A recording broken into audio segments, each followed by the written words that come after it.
Last year on Snow Walker Bushcraft we made dandelion salve. This year we're going to make dandelion syrup. Don't go away.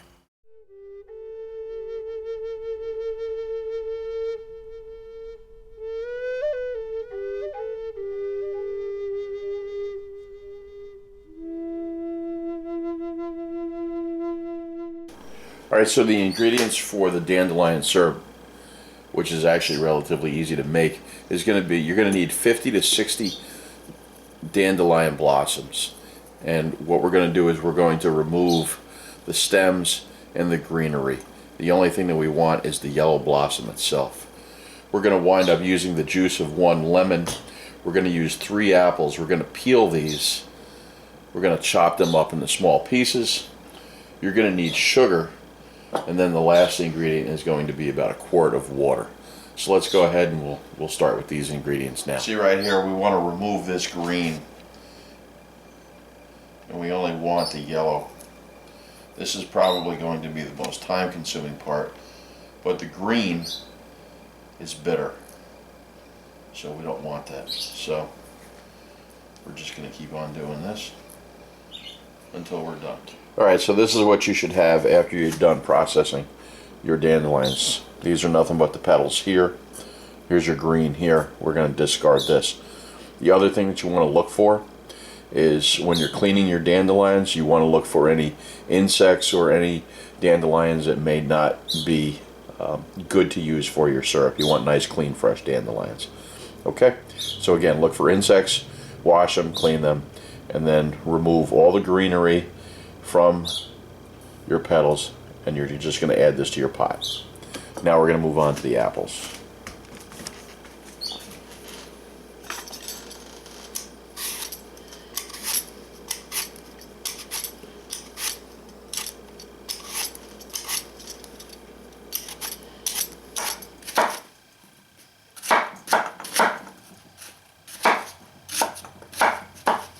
Okay, now we're just going to add them to the pot.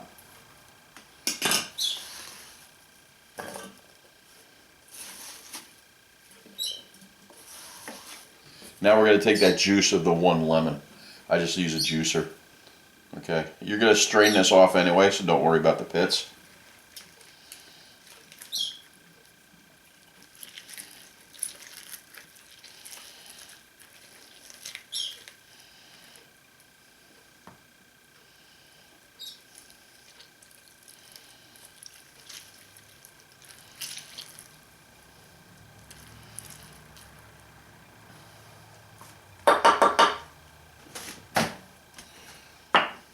Into the pot, we're going to add our 1 quart of water.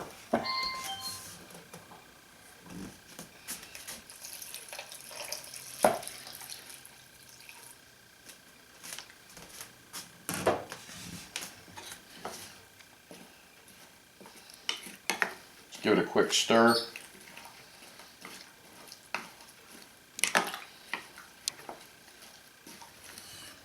Okay, once you have that mixed up, we go to quick stir, we're going to put it on the stove. And what we're going to do is we're actually going to make an infusion, or a decoction actually. And we're going to let it sit on the stove and we're going to let it simmer for about 30 minutes. So once we get this boiling now, what we're going to do is we're going to simmer this for the 30 minutes. Let it come up to that boil. Turn the heat down and just let it do its thing. So when you get done simmering this, you can see that it's actually kind of thick because the apples had started to reduce down. It's kind of a nice yellow color and smells pretty good with the lemon, the apple. So what we're going to do now is we're going to strain this off. I use a strainer and cheesecloth.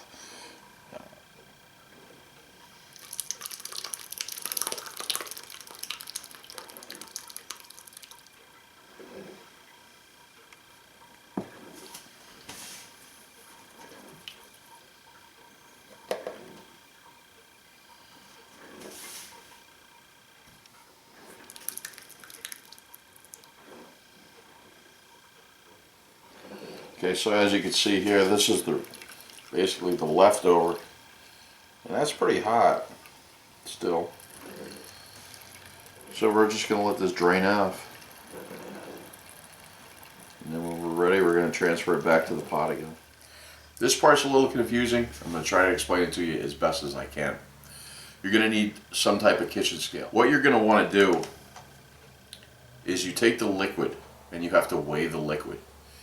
What you're going to do is add the same amount of weight that the liquid weighs in sugar to your liquid.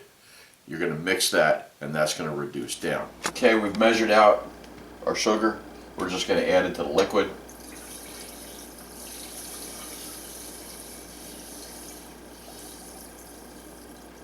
Pay close attention to this. We're going to bring this to a boil. Note this color. We don't want this color to change. You're going to reduce this down, but you have to keep an eye on it, and you don't want it to change color. If it goes that you've changed the color, then it is going to more than likely be bitter.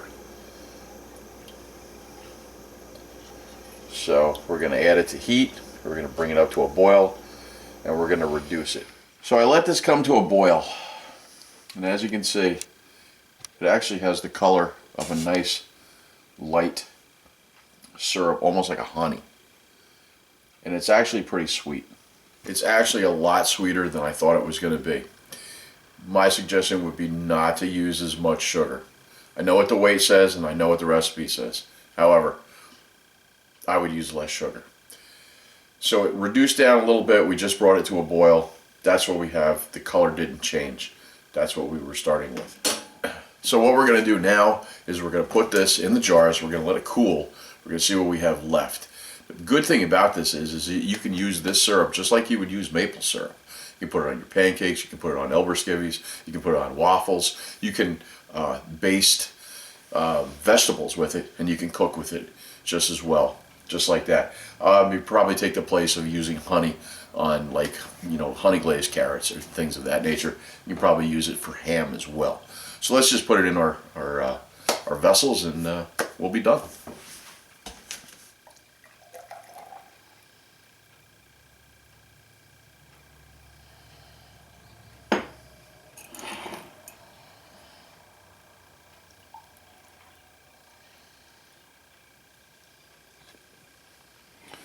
So as you can see here, we have our 3 vessels that we had, and I still have some residual left over, so I'm going to find a couple more mason jars, put it in there, and some friends are going to be happy. So I didn't tap any trees this year, but I did try a new recipe. It's Dandelion Syrup.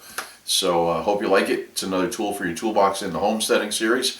And this is Brian from Snowwalker Bushcraft. Thank you for your views and your comments. Until the next one, walk the woods.